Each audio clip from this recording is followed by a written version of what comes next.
मैं Audible? Yes sir. जरूर start करते हैं।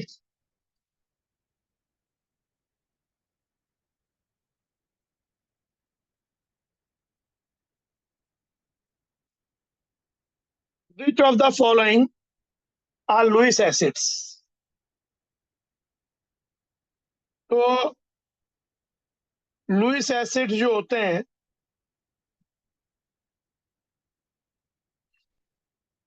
वो होते हैं जो स्पीसीज एटलीस्ट एक लोन पेयर एक्सेप्ट कर पाए, जो इलेक्ट्रॉन डेफिशिएंट होते हैं, इलेक्ट्रॉन डेफिशिएंट हो, और उससे भी इंपॉर्टेंट है able to accept electron pair at least एक from other species.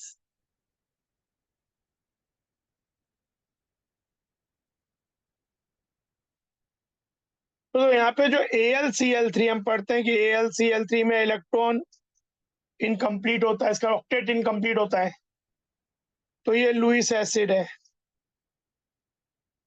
BCl3 incomplete octet होता है, लुइस एसिड है।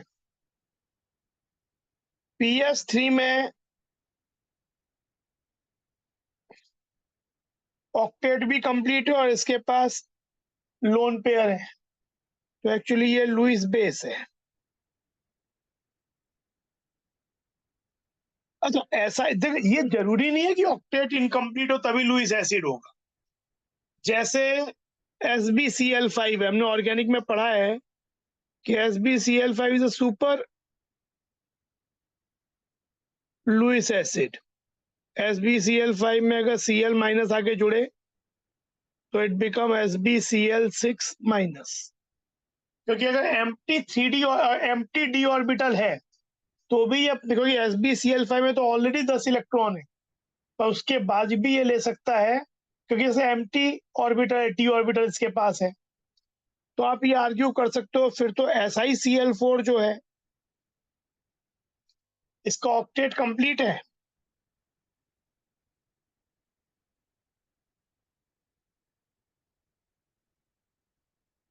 ऑक्टेट तो कंप्लीट है,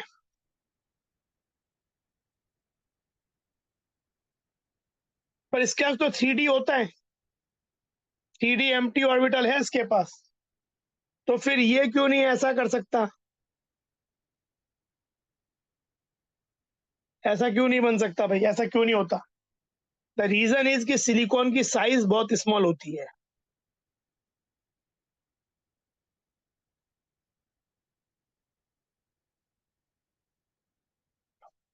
इसलिए इसके अराउंड 5 Cl एग्जिस्ट नहीं कर सकते, बहुत रिपल्शन हो जाएगा।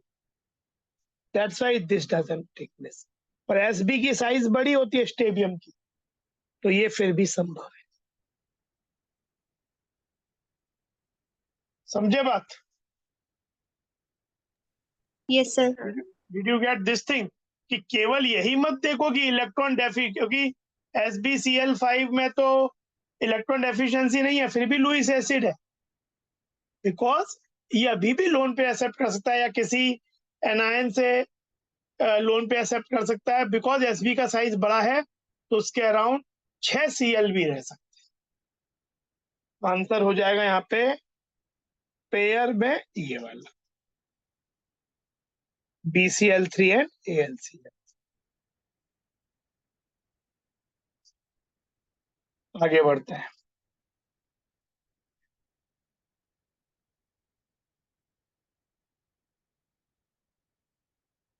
What is the conjugate base of OH minus?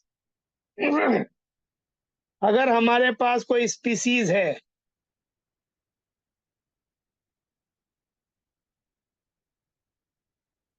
उससे अगर हम H+ निकाल लें तो जो हमको मिलता है वो इस स्पीसीज का कॉन्जुगेट बेस होता है। और इसमें H+ कॉन्जुगेट बेस ऑफ, मान लो स्पीसीज ए है कोई, और इसमें H+ जोड़ दें तो जो मिलेगा we will get conjugate acid of A। जैसे OH- है,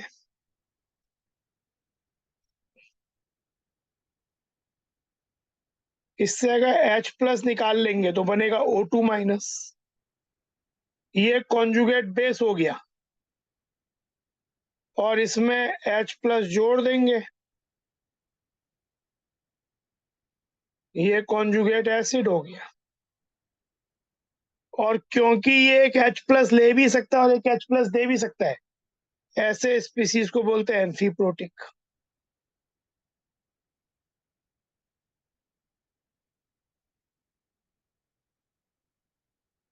अदर एग्जांपल्स भी हो सकते हैं, जैसे अमोनिया है,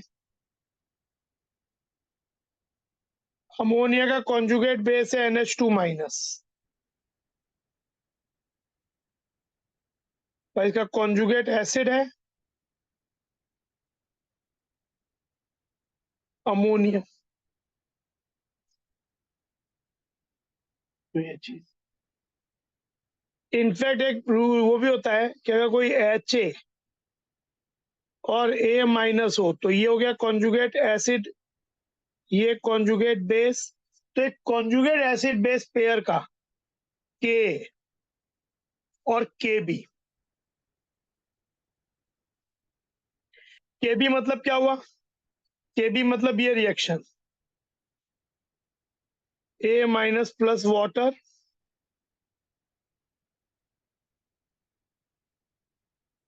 ये रिएक्शन का Kb कहलाएगा इसका।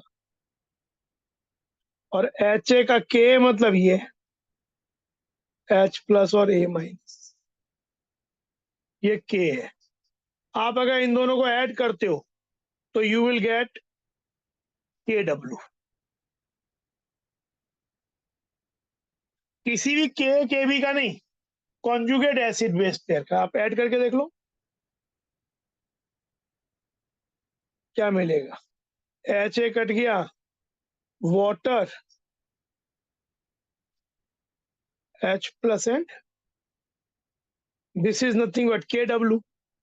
हम जानते हैं जब दो रिएक्शन को ऐड करते हैं तो K ऐड, उनके K मल्टीप्लाई होते हैं, Kw equal to Ka into.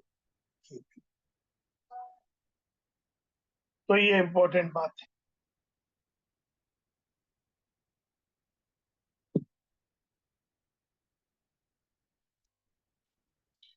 इसलिए कभी कभार क्या होता है, Pk प्लस Pk भी Pkw हो जाएगा,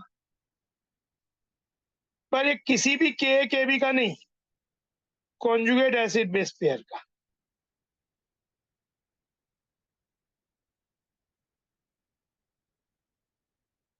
for conjugate acid conjugate base pair.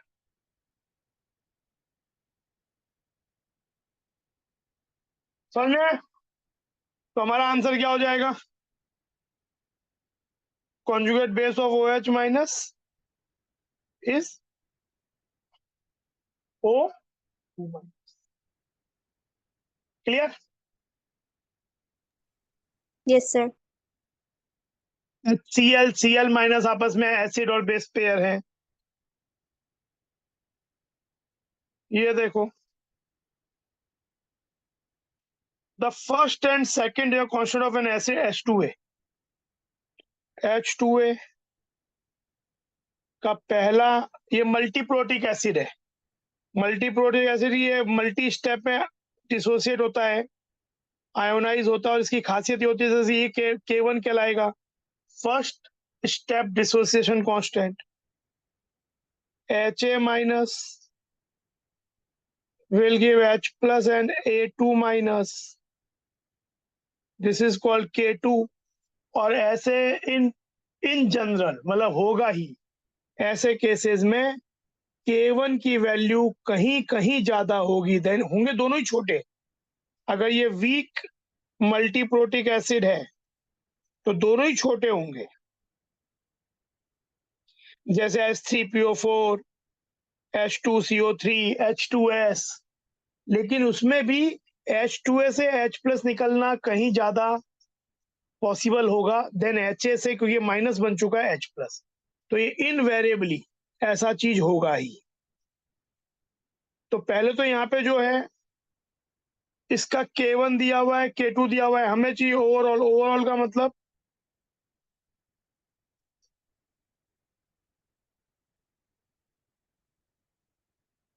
Overall is K net, क्योंकि ऐड करके बना तो K1 into K2, K1 K2 को मल्टीप्लाई करेंगे तो हमें ये मिल जाएगा 5 इंटू 10⁻⁻15। समझ में आया? Yes, sir. इसका एक एस्पेक्ट और भी देखेंगे हम कि पीएच निकालना, आगे क्वेश्चन है तो वहां बताऊंगा कि इसमें अगर पीएच निकालना हो, अलग अलग स्पीसीज के कॉन्सेंट्रेशन निकालने हो तो कैसे निकालते हैं, इस बात का कैसे यूज करते हैं कि K1 is much higher then K2, उसका क्या फर्क पड़ता है। तो ये अगला क्वेश्चन है कैसे आगे, तो वहां वो बात डिस्कस करूंगा। अभी ये हो गया।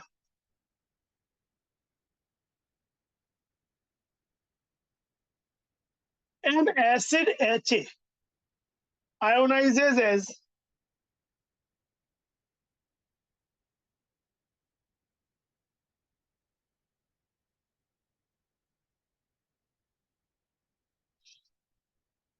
एक 1 मोलर सॉल्यूशन है, उसका पीएच दिया हुआ है 5, यानी H+ कंसंट्रेशन 10⁻⁻5 है। पहले का मान लो इससे X आयोनाइज होता है तो ये X बनेगा, ये X बनेगा। X की वैल्यू क्या है, H+ कितना है 10⁻⁻5x, क्योंकि पीएच दिया हुआ है 5 which is minus log, actually होता एक्टिविटी है, होता ये AH+ एक्टिविटी, लेकिन for dilute solution activity and concentration are same. तो X की वैल्यू ये है तो इसका K क्या हो जाएगा H+ इंटू A-/HA, यानी X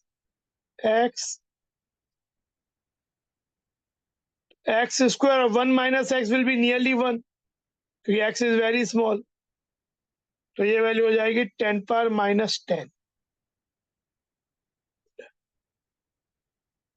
This will be your acid dissociation constant.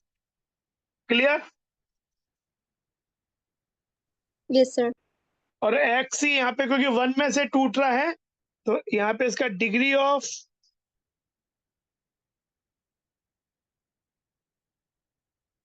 Dissociation भी X ही होगा।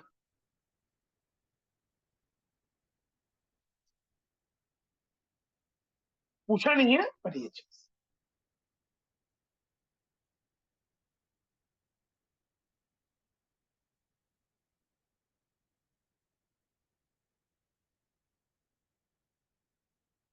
ये क्वेश्चन देखो,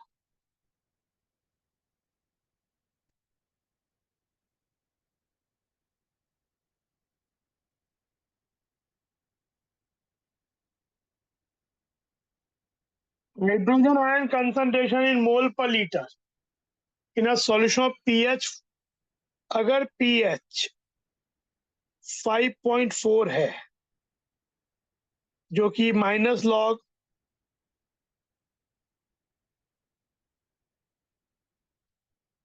तो that implies H+ is 10 to the power -5.4। पहली बात, इतना बात क्लियर है? Is it clear to everyone? Yes, sir. Yes, sir. अब देखो इसको क्या लिखे, इसको लिख सकते हैं 10⁻⁻6 इंटू 10⁻⁻6, है ना। -6 + 0.6 क्या होता है -5.4। अब इस वैल्यू को अलग, सपोज ये वैल्यू X है, let this x equal to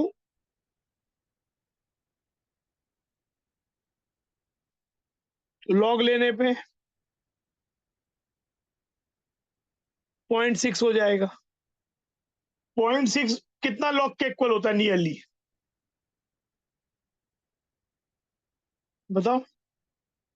0.3 की वैल्यू log 2 होती है ऑलमोस्ट, तो इसे लिख सकते हैं 2 log 2, which will be log 4। Anti log ले लो, hence x is nearly 4, यानी 4 के बहुत आसपास होगा, ज्यादा कम होना चाहिए, क्योंकि 0.3010 होता है log 2, तो 0.4 से ये वैल्यू 4 से थोड़ी सी कम, ऑलमोस्ट 4 होनी चाहिए। Hence h plus is it clear?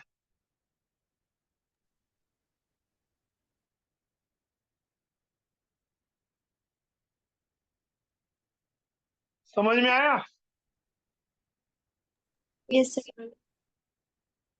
कि कैसे हमने ये अलग करके इसको, यहाँ पे कोई हमें उसकी जरूरत नहीं पड़ी कैलकुलेटर या लॉग टेबल की।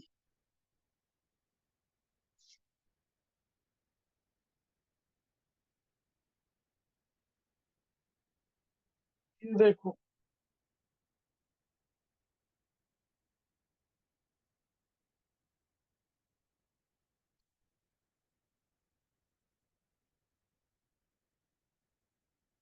पढ़ते हैं, 0.01 moles of a week acid HA के दिया हुआ है, is dissolve in 1 litre of 0.1 molar HCl।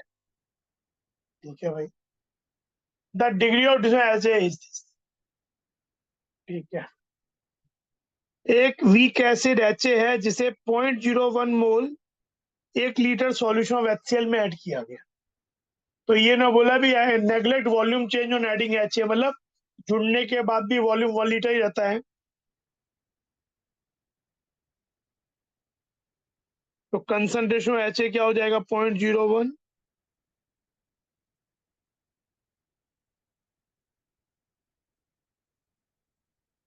अब HA जो है it ionize like this, 0.01 molar है, मतलब 0.01 माइनस x। लेकिन एक बात यहाँ पे है कि ये केवल एक वीक एसिड नहीं है, इसके संग सॉल्यूशन में 0.1 मोलर HCl भी है, जो कि स्ट्रॉन्ग एसिड है, जो कि आयोनाइज होके 0.1 मोलर H+ दे देगा, जो इधर कॉमन आयन की तरह काम करेगा। वैसे ये वीक एसिड था, this amount will further suppress it's dissociation, तो ये वैल्यू नियरली 0.1 हो जाएगी, और x बहुत कम होने का ये वैल्यू नियरली 0.01 हो जाएगी, ये x रहेगा। नाउ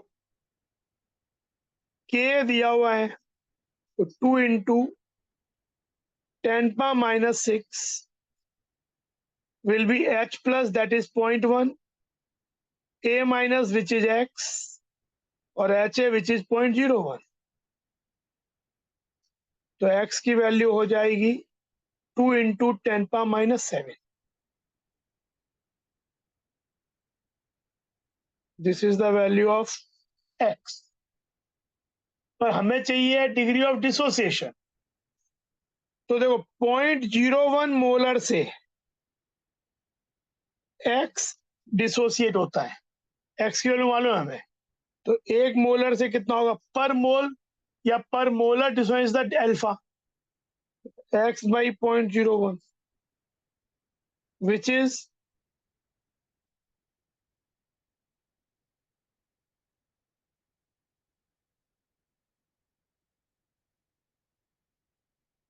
तो आपका जो अल्फा है वो ये हो गया पर मोलर डिसोसिएशन, कि 0.01 में से x जाता था, तो 1 में से x by 0.01। तो ये हो गया। आप कंपेयर किससे करना है, दिया हुआ ऐसा फॉर्मेट है, तो आंसर इज 2।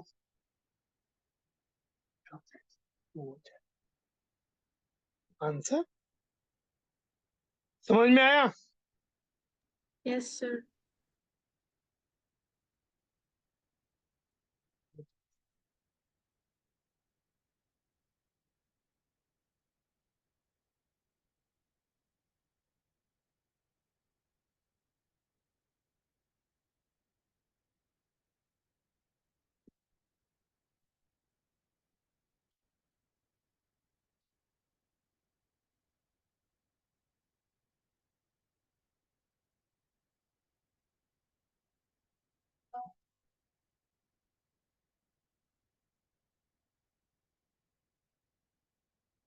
तो पीके of weak acid H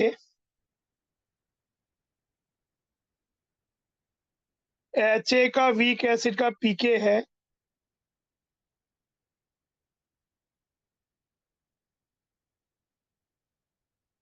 4.8। Weak base BOH इसका पीके भी है 4.78। यानी बेस जरा सा, पीके भी ज्यादा, मतलब बेस जैसे के ज्यादा एसिड स्ट्रॉन्गर, पीके कम एसिड स्ट्रॉन्गर, हायर के लेसर पीके। तो इसमें पीके भी जिसका जिसका पीके कम होगा यानी सॉल्यूशन वो है। तो पीके देखो यहाँ पे हो क्या रहा है, पहले तो एक सॉल्ट दिया हुआ है जो कि वीक बेस और वीक एसिड का है। तो it is a problem of salt hydrolysis.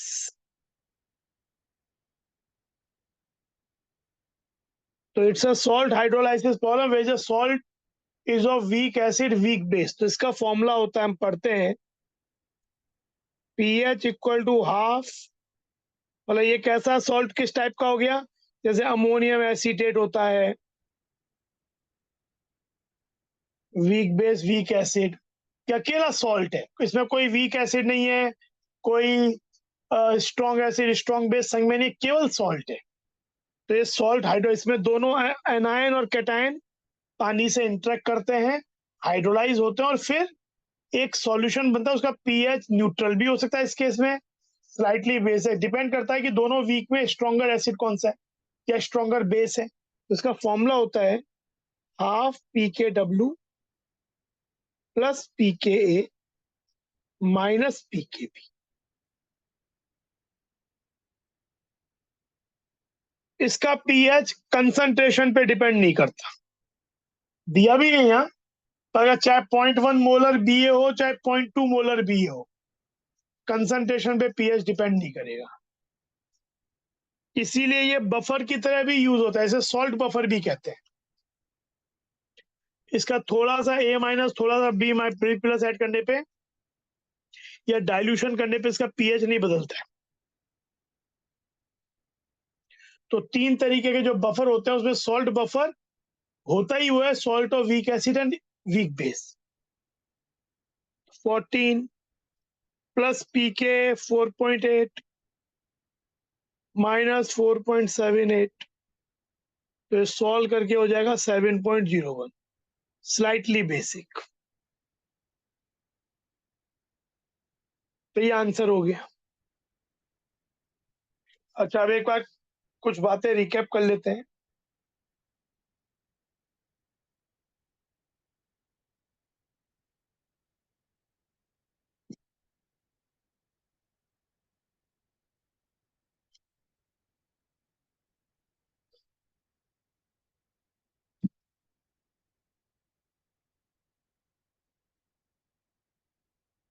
Hydrolysis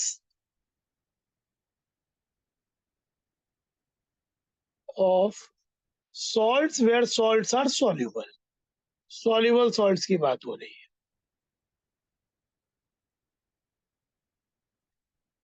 सबसे पहला salt of strong acid plus strong base, for example NaCl, KCl, NaClO4 like this. Even Na2SO4, strong acid H2SO4 and strong base NaOH. ये salt neutral salts होते हैं, इनमें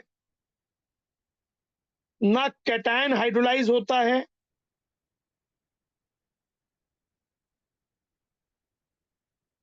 ना anion hydrolyse होता है।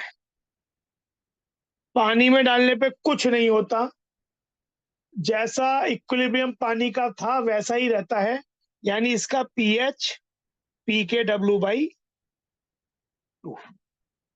और अगर 25 डिग्री सेल्सियस है तो equal to 7 at 25 degree Celsius, otherwise pKw/2। कोई आपसे पूछे फॉर ए क्वेश्चन कि find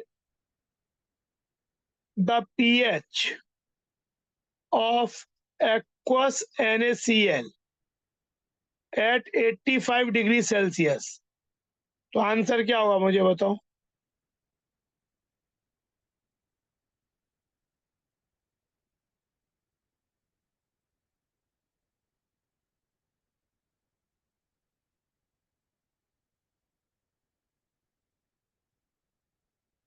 Second question, it will be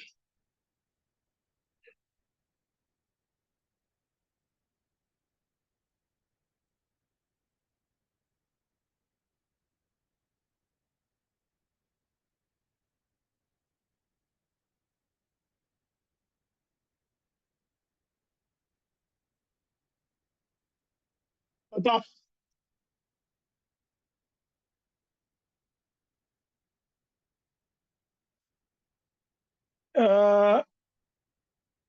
इसका आपका ये जो होगा ये तो न्यूट्रल तो होगा, सही बात है, पर Kw जो होता है टेम्परेचर बढ़ने के संग, क्योंकि आपका ये जो रिएक्शन है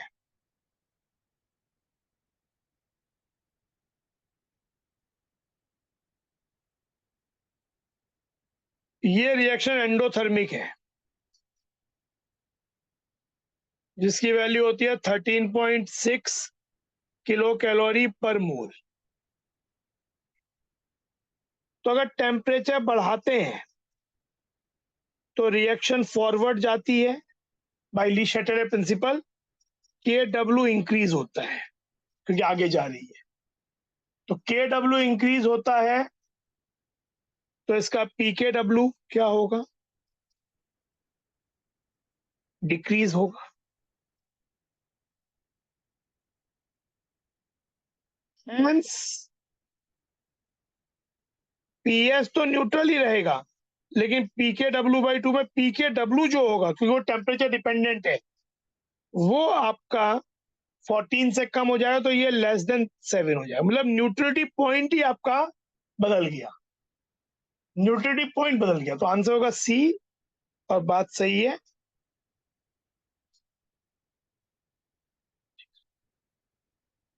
आंसर ये हो जाएगा। और ये जगह बोलते एट 5 डिग्री सेल्सियस, तब भी ये तो यही आंसर होता सी, पर यहाँ पे आपका Kw कम हो जाता, pKw बढ़ जाता, तो यहाँ पे आंसर ग्रेटर देन 7 हो जाता, पर रहता neutral. Is it clear? Yes, sir. अच्छा, ये तो हो गया स्ट्रॉन्ग एसिड स्ट्रॉन्ग बेस का सॉल्ट, उसका हाइड्रोलाइसिस। सेकेंड, उसका तो हाइड्रोलाइसिस होता ही नहीं है, पानी में डालने से, सोडियम क्लोराइड को पानी में डालने से पानी के इक्विलिब्रियम पे कोई फर्क नहीं पड़ता, इसलिए वो न्यूट्रल ही रहता है। फिर है salt of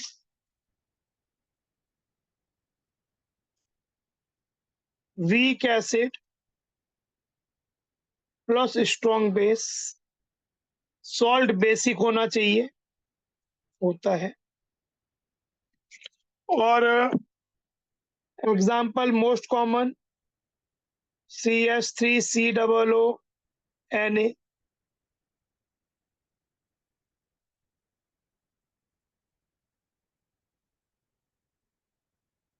NaCN, NaOH plus HCN। तो इस तरीके का एग्जाम्पल। तो इसमें इसका फॉर्मूला मतलब इसमें क्या होता है, Na प्लस तो हाइड्रोलाइज नहीं होता, एसीटेट आयन हाइड्रोलाइज होता है।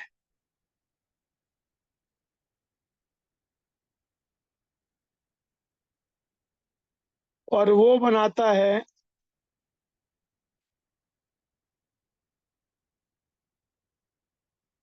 तो इस रिएक्शन को बोलते हैं हाइड्रोलाइसिस। हाइड्रोलाइसिस है रिवर्स ऑफ न्यूट्रलाइजेशन। अगर आप सोचो acetic acid OH minus in acid base reaction, तो हाइड्रोलाइसिस इज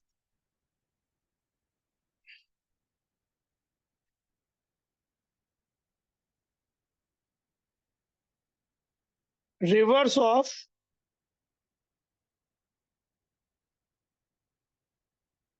न्यूट्रलाइजेशन। इसीलिए न्यूट्रलाइजेशन एक्सोथर्मिक होता है, ये एंडोथर्मिक होता है।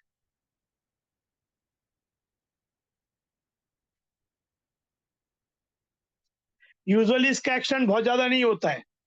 एक होता है हाइड्रोलिसिस कांस्टेंट, वाटर एक्सेस में होता है, इसका कंसंट्रेशन कांस्टेंट 55.5 होता है।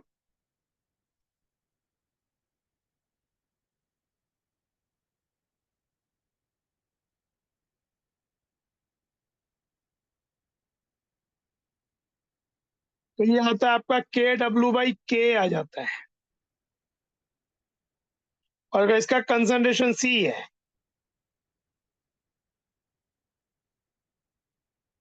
तो ये C⁴/1 माइनस अल्फा हो जाता है।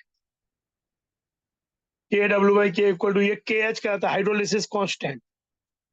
अब इसमें अगर आपको ये मालूम है तो यू कैन C मालूम है तो आप ये अल्फा सॉल्व कर सकते हो, डिग्री ऑफ हाइड्रोलाइसिस। अल्फा की वैल्यू इफ अच्छा H प्लस कितना है आपका, OH माइनस कितना है, C⁴। तो C⁴ आ गया, OH अल्फा आ गया, तो C⁴ आ गया, OH आ गया, माइनस लॉग POH आ गया, और PKW माइनस POH PH आ गया। तो इस तरीके से आप pH कैलकुलेट कर सकते हो। अगर अल्फा की value if alpha comes greater than 0.1, तब तो आपको इस क्वाड्रेटिक को सॉल्व करना होगा और फिर इसी अप्रोच से सॉल्व करो। ये तो हमेशा एप्लीकेबल है। बट अगर अल्फा की value less than equal to 0.1 है, तब 1 माइनस अल्फा को नियरली 1 ले सकते हैं।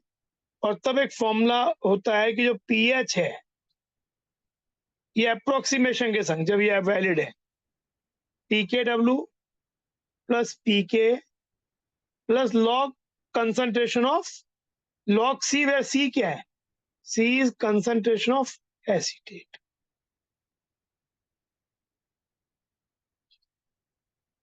तो ये आपका pH हो जाएगा ऐसे चीज का।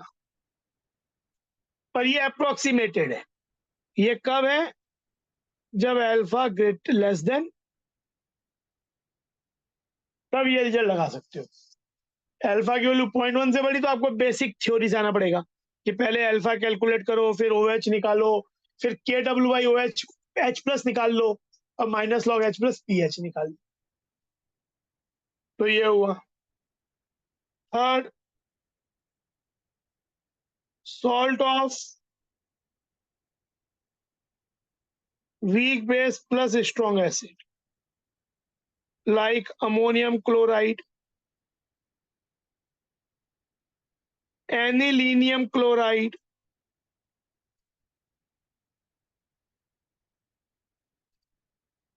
pyridinium chloride,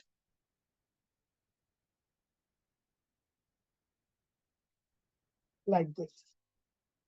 ये सॉल्ट एसिडिक होगा,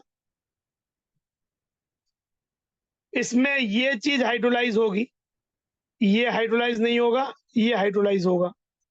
तो इसमें किसका के एच आता है के डब्ल्यू बाई के बी, जो कि सॉल्व करके वही सी अल्फा स्क्वायर बाई, यहाँ पे ऐसा हो जाएगा ammonium plus water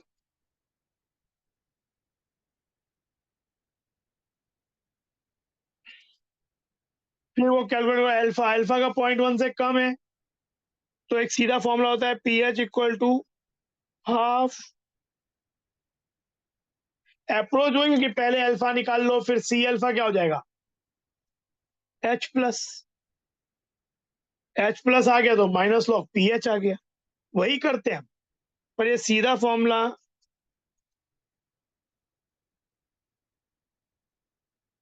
C is the concentration of ammonium, ये कब when alpha is less than, पर अगर अल्फा की वैल्यू 0.1 से कम नहीं आती है तो फिर go with the basic theory, पहले ये कैलकुलेट करो फिर सी अल्फा निकालो, एच प्लस मिला माइनस लॉग पी एच हो जाए, देन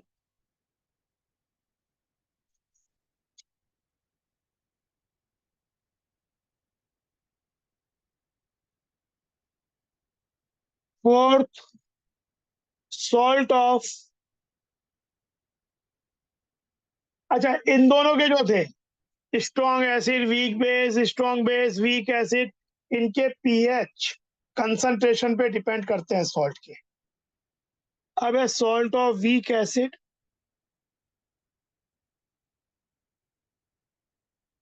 अमोनियम एसीटेट,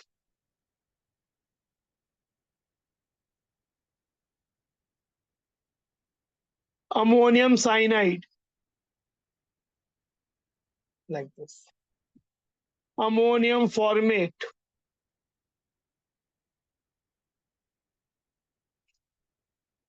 ये कुछ भी, ये न्यूट्रल भी हो सकता है, एसिडिक भी हो सकता है, बेसिक भी हो सकता है इसका सॉल्यूशन। अगर दोनों week acid weak base exactly same strength के हैं तो न्यूट्रल होगा, मतलब के भी सेम है, पीके भी सेम है तो पीएच पीके डब्ल्यू बाई 2 होगा। अगर एसिड रिलेटिवली स्ट्रॉन्गर है तो पीएच लेस देन 7 होगा एसिडिक, या less than PK W by 2, और बेस स्ट्रॉन्गर है तो बेसिक होगा। इसका फॉर्मूला होता है पीएच इक्वल टू, जो हमने जो क्वेश्चन में यूज भी किया,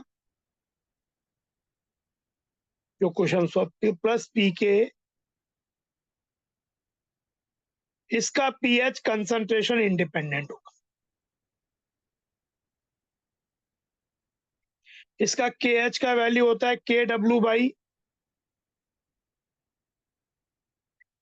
जो कि सॉल्व करके ये आता है alpha square by 1 minus alpha का होल स्क्वायर।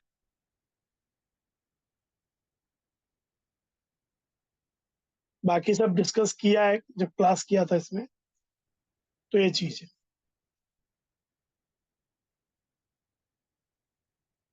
देन मान लो सॉल्ट लाइक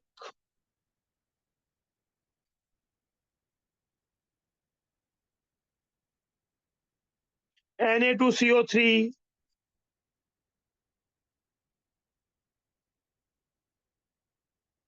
Na2S,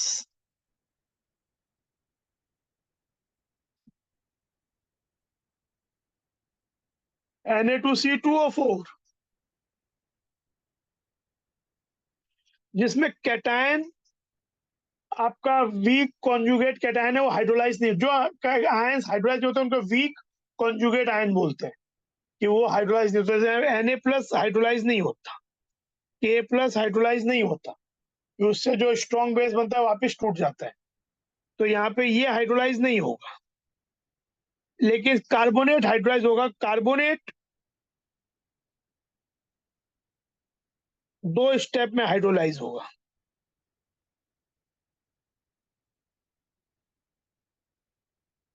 पहले ये बनेगा और फिर HCO3 हाइड्रोलाइज होगा,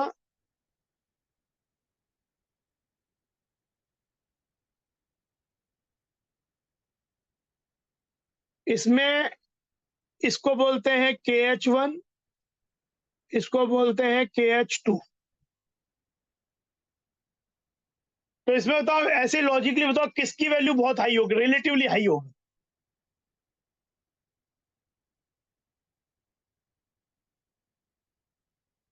KH1 या KH2?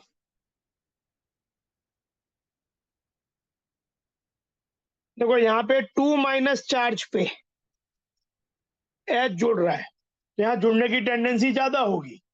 यहाँ -1 चार्ज H जुड़ रहा है, चार्जेस हल्की सी कम हो जाएगी।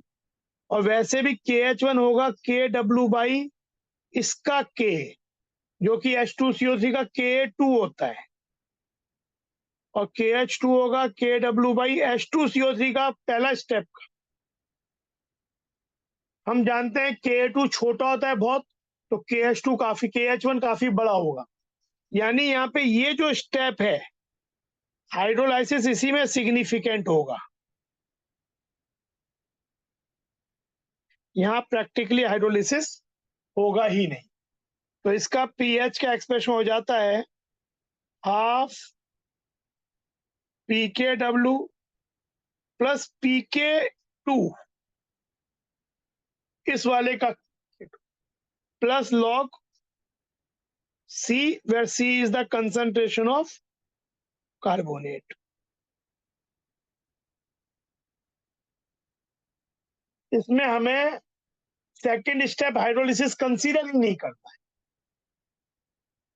वो इनसिग्निफिकेंट हो। जो भी OH और बनेगा वो मेनली पहले स्टेप से ही बनेगा, पीएच भी उसी से डिसाइड हो। फॉस्फेट होगा तो उसमें 3 स्टेप होते हैं, लेकिन हमारा आंसर हो जाएगा इन केस ऑफ Na3PO4। इसका कंसंट्रेशन C है, तो फॉस्फेट भी C हो जाएगा। पीएच हो जाएगा हाफ PKW, और यहाँ हो जाएगा PK3 plus log C। log या सीधा फॉस्फेट का ही लिख, ये चीज समझ में आया? Yes, sir. और एक होता है salt of weak conjugate cation and amphiprotic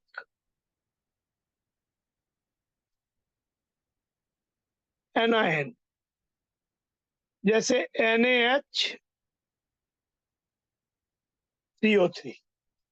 Na plus hydrolyse नहीं होगा, पर HCO3 जो है वो एम्फीप्रोटिक है। ये एसिड बना भी सकता है और खुद बेस का काम भी कर सकता है। तो ऐसे केसेस में पीएच का एक्सप्रेशन ऐसे सॉल्ट का होता है, ये कंसंट्रेशन में डिपेंड नहीं करता, इसके वैल्यू होती है PK1 प्लस PK2/2, और H प्लस का मतलब रूट ऑफ, मतलब क्या कि जो आपके पास आयन है, एक तो उसका के ए, एक तो उसका के, और एक उसका जो कॉन्जुगेट एसिड है उसका के। HCO3 माइनस का के है तो K2 हो गया, और इसका कॉन्जुगेट एसिड क्या हुआ H2CO3, तो उसका के। जैसे अगर मेरे पास NaH2PO4 हो, तो ये भी एम्फीप्रोटिक है, तो इसका पीएच क्या हो जाएगा हाफ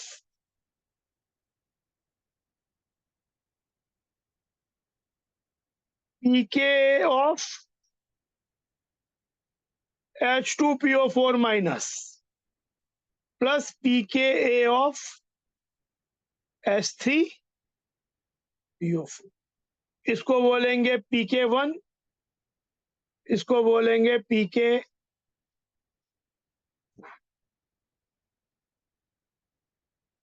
लेकिन कोई आपसे पूछे Na2HPO4 ये सॉल्ट है,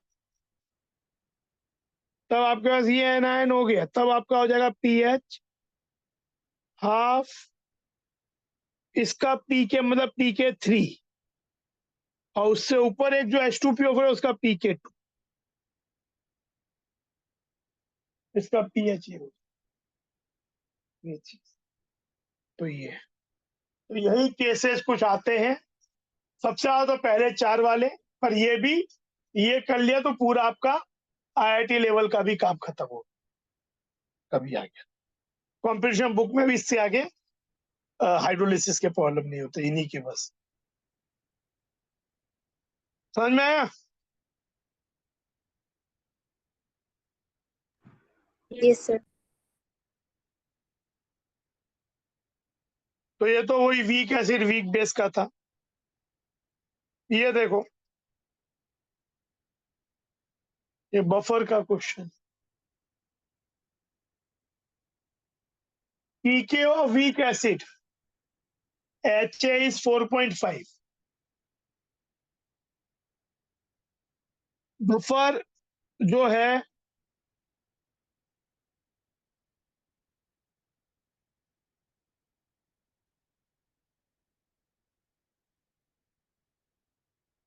तीन तरीके का होता है, acidic buffer,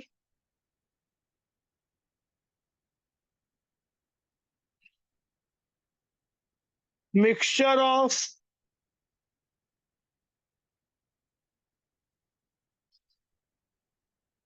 week acid plus its salt with strong base, जैसे एसिडिक एसिड और सोडियम एसीटेट। पर यहाँ सोडियम एसीटेट ऐसा नहीं है कि यू आर डिपेंडिंग कि इससे जो बन जाता है, ऐसी आपको मेनली एसीटेट आयन चाहिए, पर एसीटेट आयन किसी सॉल्ट के थ्रू चाहिए। You are not just depending on the acetic acid to produce acetate. तो ये एसिडिक बफर होगा। इसका पीएच का एक्सप्रेशन होता है, एसिडिक रेंज में होता है पीएच, फॉर्मूला होता है pKa plus log concentration of acetate by concentration of weak acid. इसे हेंडरसन इक्वेशन बोलते हैं। खासियत बफर की होती है कि थोड़ा सा H प्लस या OH ऐड करने से वो पीएच को ड्रेस्टिकली चेंज नहीं होने देती।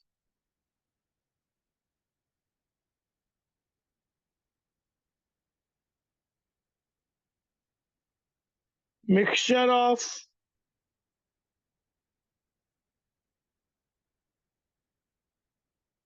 Week base plus strong acid plus its salt with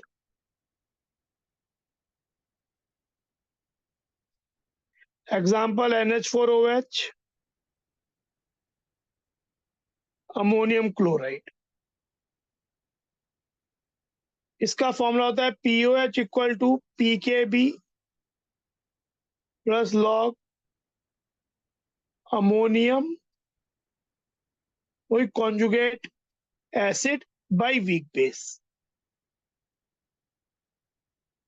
in जगह तो ये जैसे हो जाएगा conjugate base by weak acid, इसको आप कॉन्जुगेट बेस का कंसंट्रेशन बाय वीक एसिड, ये कॉन्जुगेट एसिड का बाय वीक बेस, ये बेसिक रेंज में होता है। और एक होता है salt buffer, salt of weak acid and weak base, वो भी बफर का काम करता है, और उसका पीएच का फॉर्मूला पहले ही लिख चुके हैं, ये सॉल्ट ऑफ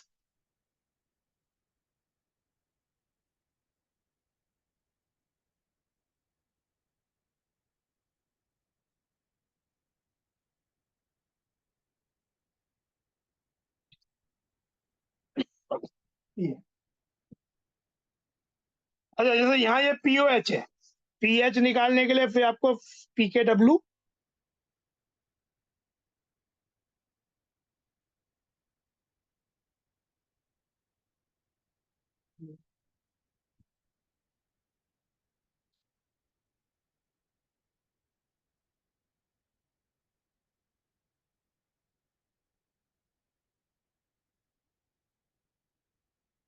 चलो वापस क्वेश्चन पे आते हैं।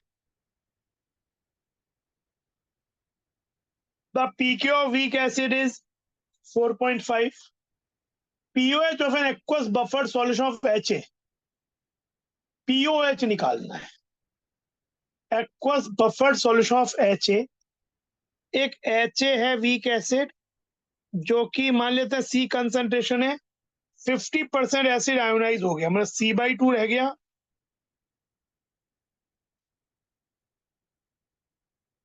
और A- भी C/2 बन गया। और कहीं से कोई सोर्स और दिया नहीं, although it is not a very well made question, ऐसे बफर बनते नहीं है, पर जो दिया उसके हिसाब से कर रहे हैं। तो मतलब बस ये कि आपका A- कितना हो गया, C/2, HA कितना हो गया वीक एसिड, C/2। आपको हेंडरसन इक्वेशन क्या होती है, pH equal to pK A- HA, ये क्या होगा,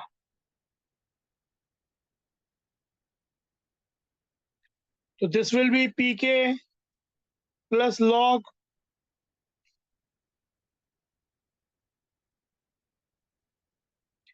तो अल्टीमेटली pK हो गया विच इज 4.5। हमें चाहिए क्या, ये pH है, but what they are asking, hence pOH क्या हो गया। जब कुछ नहीं मेंशन किया तो pKw को 14 लेना है, जो कि 25 डिग्री सेल्सियस पे होता है।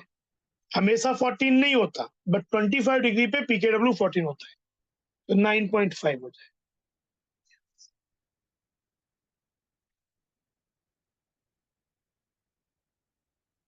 तो ये आंसर हो गया।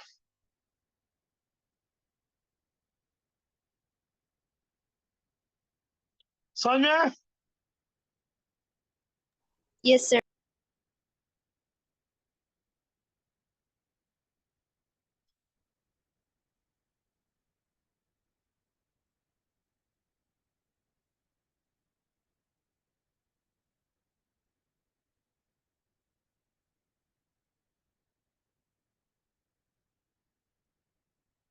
ये देखो, ये एक रिलेटिवली अच्छा question.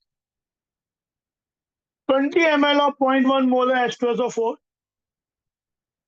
is added to 30 ml of 0.2 molar NH4OH solution। Acid और बेस ऐड किया गया, तो पहले तो वो रिएक्ट करेंगे।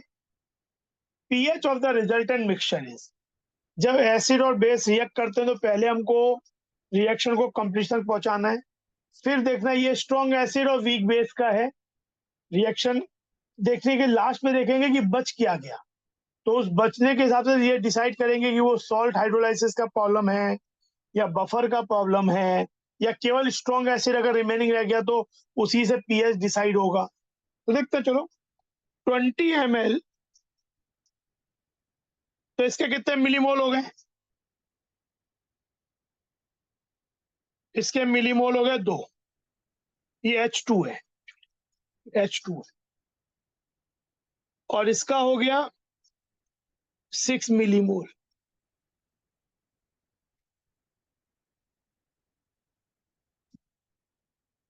तो रिएक्शन क्या होगी, H2SO4 बीइंग स्ट्रॉन्ग एसिड पूरा रिएक्ट करेगा,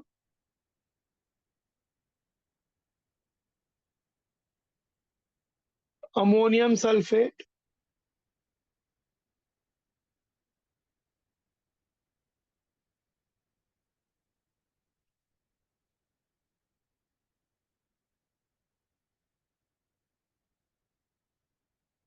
इसके 2 मिलीमोल है, इसके 6 मिलीमोल है।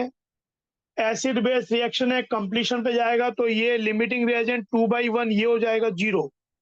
1 से 2 रिएक्ट करता है, 2 से 4 रिएक्ट करेगा तो 2 बच जाएगा, 1 से 2 बनता है तो 2 से 2 बनेगा, ये बन गया। 2 मिलीमोल NH4OH के बच गए, 2 मिलीमोल अमोनियम सल्फेट के बने, पर वो being a soluble salt ionise होके अमोनियम के कितने मिलीमोल हो जाएंगे, इसके कितने मिलीमोल हो जाएंगे, 4। अमोनियम सल्फेट के 2 मिलीमोल है और अमोनियम के हो जाएंगे 4। तो देखो अमोनियम आयन आपके पास है और वीक बेस अमोनियम हाइड्रोक्साइड है, और अगर इनका रेशियो 0.1 से 0.10 के बीच में हो तो ये बफर है। जैसे आपके पास अमोनियम, जब बफर की बात हो रही है, अमोनियम आयन अगर है तो अमोनियम का concentration with respect to ammonium hydroxide 10 times से ज्यादा हो तो सॉल्ट हाइड्रोलाइसिस का प्रॉब्लम हो गया। अगर वो 0.1 से कम हो तो केवल वीक बेस NH4OH का प्रॉब्लम हो गया, और वो 0.1 से 10 के बीच में है तो बफर हो गया। तो बफर का प्रॉब्लम हो गया क्योंकि ये ratio ammonium to this is 2 आ रहा है, वीक बेस और उसका कॉन्जुगेट एसिड कंसंट्रेशन। तो इसका फॉर्मूला होगा POH equal to PKB plus log Henderson equation, ammonium 4 divided by 50, वो कट जाएगा, 2 divided by 50 concentration, total volume 50 ml हो गया। तो ये वैल्यू हो जाएगी POH PKB 4.7 plus log 2.3, POH 5 हो गया। POH 5 अब पूछा क्या है? pH, hence pH is 14 minus 5, answer is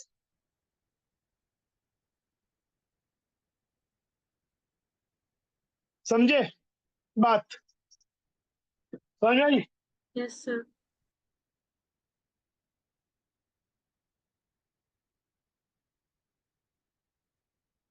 ये भी अच्छा क्वेश्चन है।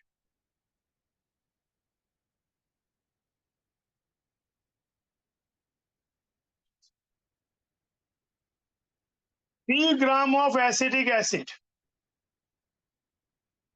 is added to 250 ml of 0.1 molar HCl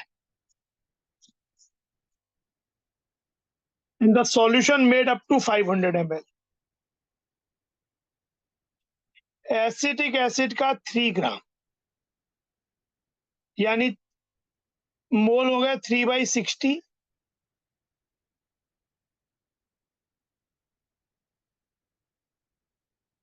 millimoles हो जाएंगे इंटू 1000, यानी 1000/20, 100/2, 50 millimoles is added to 250 ml of 0.1 molar HCl।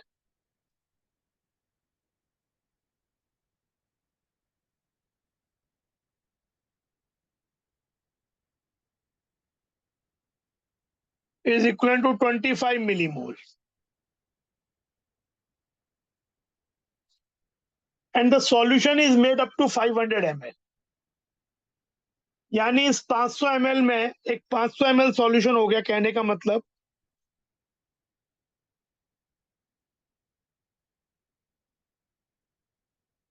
जिसमें HCl के 25 मिलीमोल्स हैं और एसिटिक एसिड ये आपस में रिएक्ट नहीं करेंगे क्योंकि दोनों एसिड है, 50 मिलीमोल है। अभी सिचुएशन ये हो गई, ये मिलीमोल्स है 500 ml में। अब इसका 20 ml लिया गया,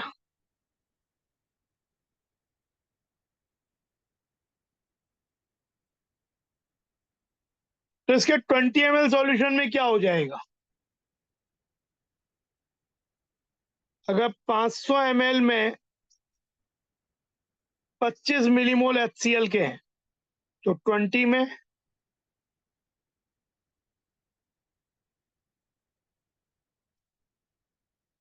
1 हो जाएगा। HCl के मिलीमोल 1 हो गए, और एसिटिक एसिड के कितने हो जाएंगे? एसिडिक एसिड के डबल हो जाएंगे। 500 में 50 है तो ही डबल एसिटिक एसिड हो जाएगा 2 मिलीमोल इस 20 ml में। अब इसके अंदर क्या क्या गया,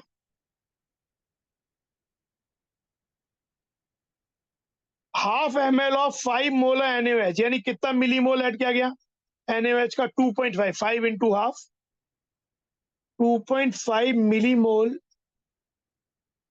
ऑफ NaOH ऐड किया गया, जो कि एसिड से रिएक्ट करेगा। पहले किससे रिएक्ट करेगा, स्ट्रॉन्ग एसिड से, और फिर NaOH बच गया तो एसिटिक एसिड से।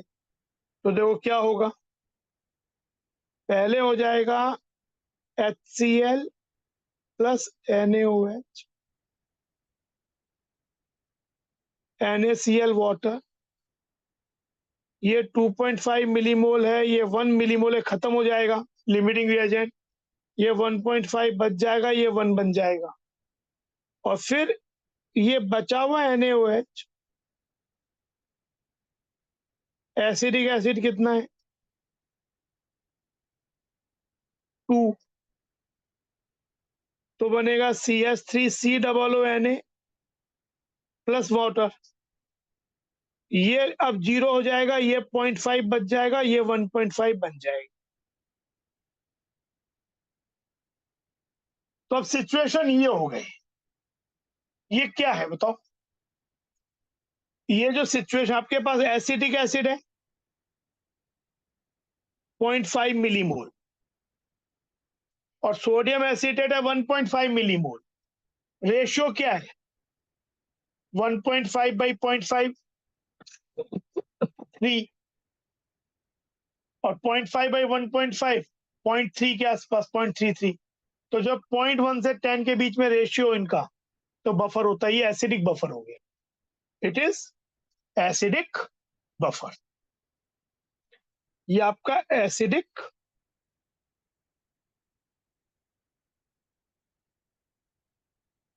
जिसका पीएच हो जाएगा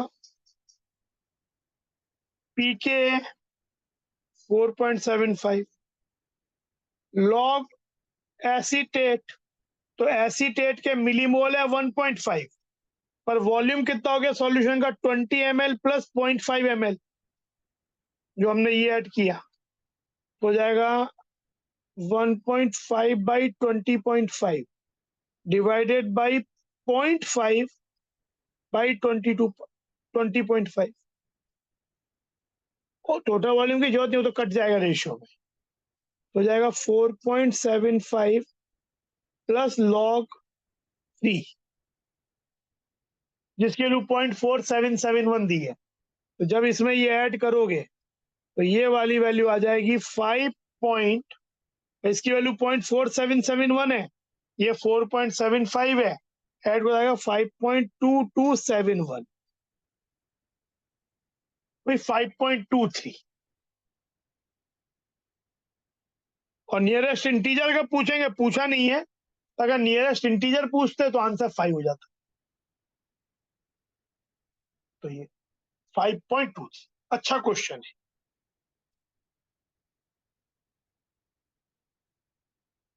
कैसे कैसे चीजें हो रही हैं, पहले ये रिएक्ट किया फिर ये किया, उसमें से इतना लिया, तो एक अच्छा आपको, अगर बहुत डिफिकल्ट नहीं है लेकिन आपको स्टेप्स मालूम होने पड़ेंगे कब क्या करना है, कैसे चीज आगे जा रही है।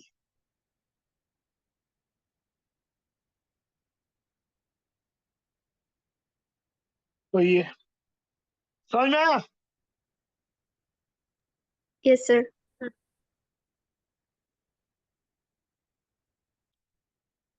ये देखो, ये वो वीक एसिड वाला क्वेश्चन आ गया जिसमें वो हम मेथड एनालाइज करेंगे। तो ये बोला in aqueous solution the ionisation constants for carbonic acid are this and this, select the, तो अब एनालिसिस करते हैं, इसका कंसंट्रेशन दिया है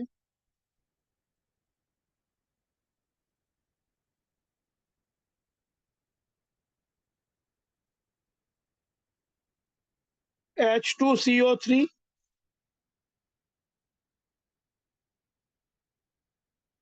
पहले स्टेप में बनेगा H प्लस HCO3 माइनस, ये K1, जो कि देखो काफी, K1 भी छोटा है but K1 is much much greater than K2। फिर जो कि बड़ा, ये जो इनवेरिएबली होता ही है ऐसे case, there is no exception to that.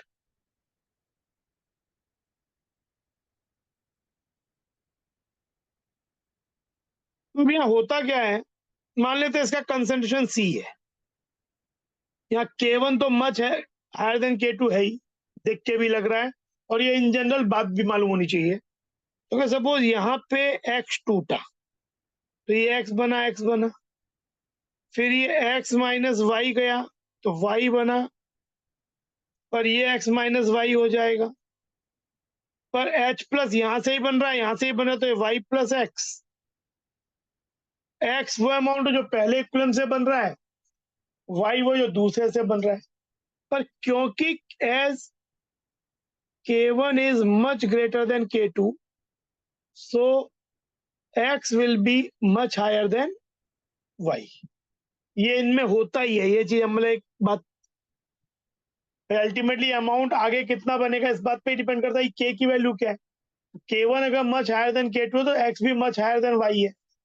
तो आपका जो X प्लस Y है, सो X plus Y becomes nearly X, X minus Y become nearly X, तो ये वैल्यू जो है आपकी वो X हो गई, ये वाली वैल्यू नियरली X हो गई, ये X है, ये X है, तो आपके पास हो गया K1 equal to X into X by C minus X, और K2 हो गया X into Y by X।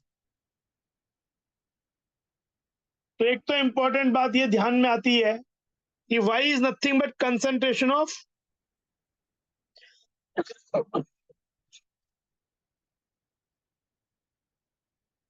Carbonate which is K2। तो एक बात आती भी है कि ऐसे केसेस में दो H प्लस निकलने के बाद जो स्पीसीज बच जाए, जैसे कि हम H3PO4 लेते तो HPO4 2 माइनस, वो जो स्पीसीज होती है उसका कंसंट्रेशन नियरली K2 के इक्वल होता है। तो concentration of carbonate is this, ये रॉन्ग है, इनकरेक्ट। तो किसके इक्वल है, K2 greater than HCO3 minus होगा एक्चुअली। तो कंसर्न CO3 इज ग्रेटर, नहीं, CO3 तो Y है और HCO3 X है, X ग्रेटर देन Y है, ना कि Y ग्रेटर देन, और वो भी मच ग्रेटर देन। तो ये इस बात सही नहीं है, इनकरेक्ट।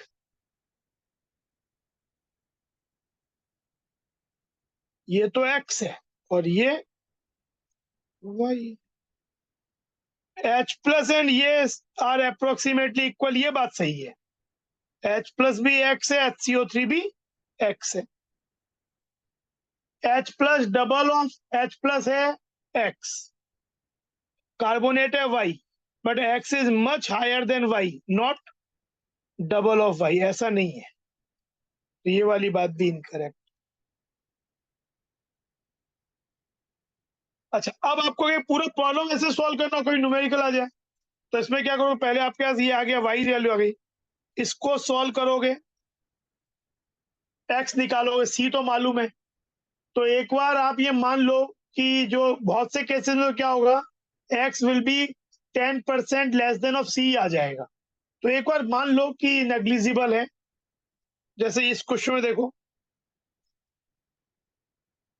K1 हुआ, तो एक बार हमने मान लिया कि 0.034 माइनस X इज ऑलमोस्ट 0.03, फिर सॉल्व किया तो X की वैल्यू ये आई, जो कि डेफिनेटली 10% ऑफ 0.034 से कम है।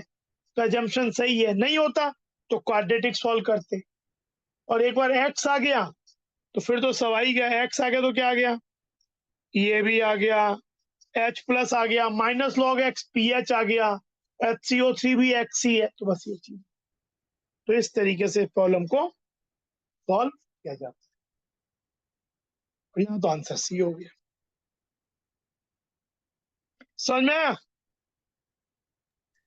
जैसे Yes, का sir. मान लो मेरे पास H3PO4 था, एक में चलो एक प्रॉब्लम H3PO4 को लेके देखते हैं।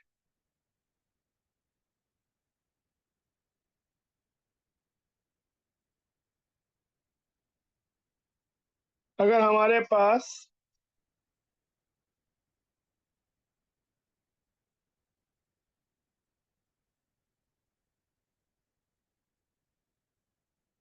बस ये वाला देख के, एक ये और एक 6 का 1 कर रहे हैं, 6 का 2 और कर लेंगे बस आज, ये 2 क्वेश्चन करके। जैसे H3PO4 है, इसका 3 स्टेप में होगा, H plus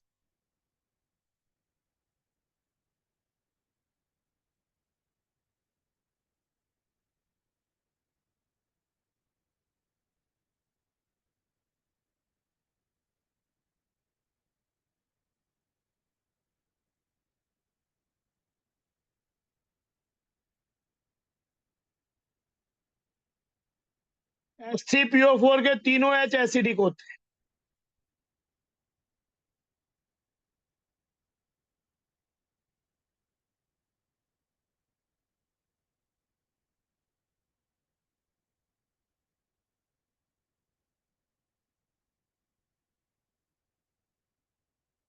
K1 much greater than K2,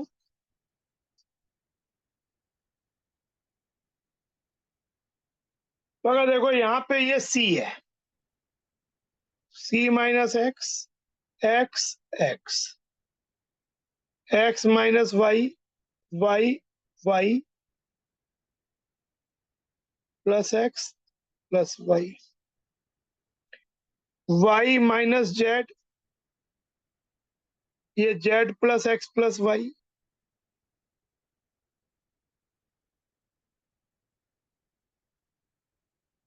ये हो गया।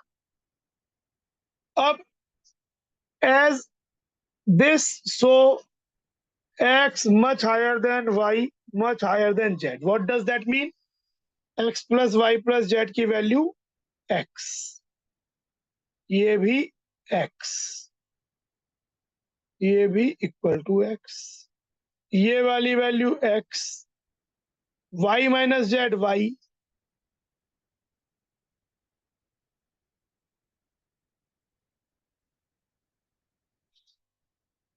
तो अब देखो क्या हो जाएगा, K2 तो हो जाएगा x y by x, y is nothing but HPO4 2 minus, तो ये तो आ गया कि HPO4 जो है वो 2 माइनस इज K2। फिर Z X Z by Y is K3, Y की वैल्यू मालूम है, K2 K3 हो गया। अब x निकालते हैं, पहले इक्वलेंट से क्या मिलेगा, K1 equal to x x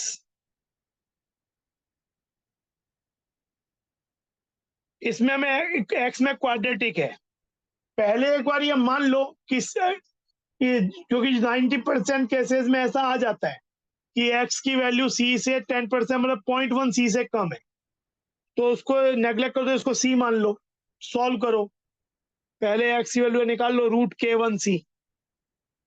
if this value comes, if x is less than 0.1 c, तब तो ठीक है, नहीं तो क्वाड्रेटिक सॉल्व करो, देन मूव फॉरवर्ड, और एक बार x आ गया तो z भी आ गया इस वाली इक्वेशन से, x आ गया z आ गया, यानी h प्लस X है, H2PO4 माइनस X है, HPO42 माइनस K2 है, फॉस्फेट Z है जो निकल जाएगा, H3PO4 C माइनस X है, अगर X नेग्लिजिबल है तो C है, नहीं तो C माइनस X है, PH माइनस लॉग X हो गया, तो आपको सब कुछ मिल जाएगा।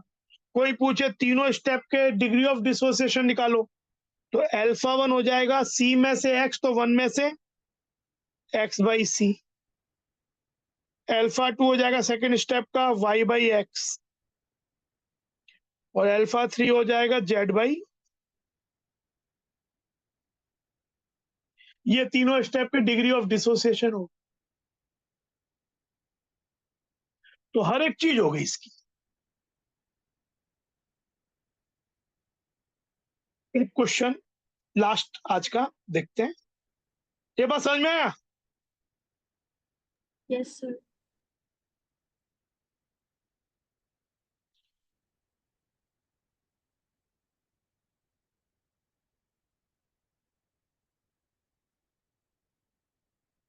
aqueous solution contains 0.1 molar H2S and 0.2 molar HCl, weak acid है और एक स्ट्रॉन्ग एसिड है। The equilibrium constant for the formation of HS minus from H2S is, यानी आपको ये दिया हुआ है,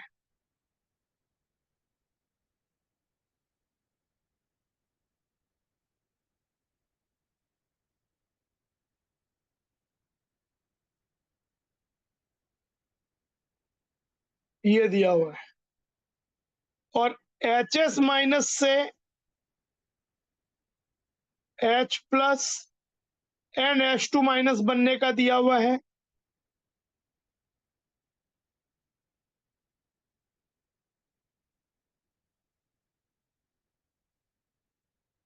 अच्छा, लेकिन आपके पास H प्लस का सोर्स केवल यही नहीं, जैसे यहाँ पे क्या हुआ, इसका कंसंट्रेशन है 0.1 माइनस X, X, X, फिर ये X minus Y, Y, Y। लेकिन एक बात ध्यान दो, यहाँ HCl भी है ये, तो HCl स्ट्रॉन्ग एसिड है, तो H प्लस मेनली तो कहां से आ रहा होगा भाई, ये तो है ही, और मेनली H प्लस आ रहा होगा HCl से।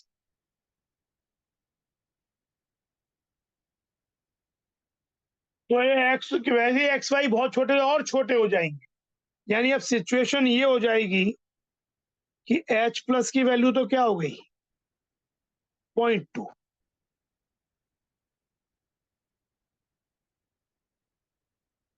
X minus Y, Y much ले तो ये नियरली X, ये 0.2 है ही, ये नियरली X, और ये नियरली 0.1, क्योंकि X बहुत छोटा हो जाएगा। तो एक्चुअली देखो, अगर मैं पहली इक्वेशन लेता हूं K1, वो हो जाएगा X 0.2 बाई 0.1, तो मेरा X का वैल्यू हो जाएगा K1/2, और ये हो जाएगा K2 इक्वल टू Y, जो कि मुझे निकालना है, इंटू 0.2 बाई X, तो ये हो जाएगा K2, X की value K1/2 by 0.2 is Y। K2 की वैल्यू कितनी है, K2 है 1.2 इंटू 10⁻⁻13, K1 बाई 2 इंटू 0.2, ये Y है which is nothing but H2 minus, तो ये कटा 12/4 3 हो गया into 10⁻⁻20, concentration of H2 minus is 3 into 10 power minus 20.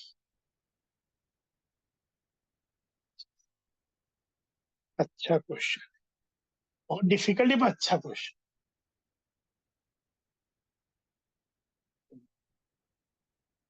तो आज हम यहीं पे छोड़ेंगे, आज थ्योरी और भी डिस्कस की हमने थोड़ी सी, क्वेश्चन हम लोग सही पढ़।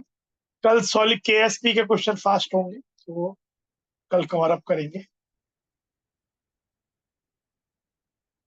ठीक है, तो आज हम यहीं पे खत्म करते हैं।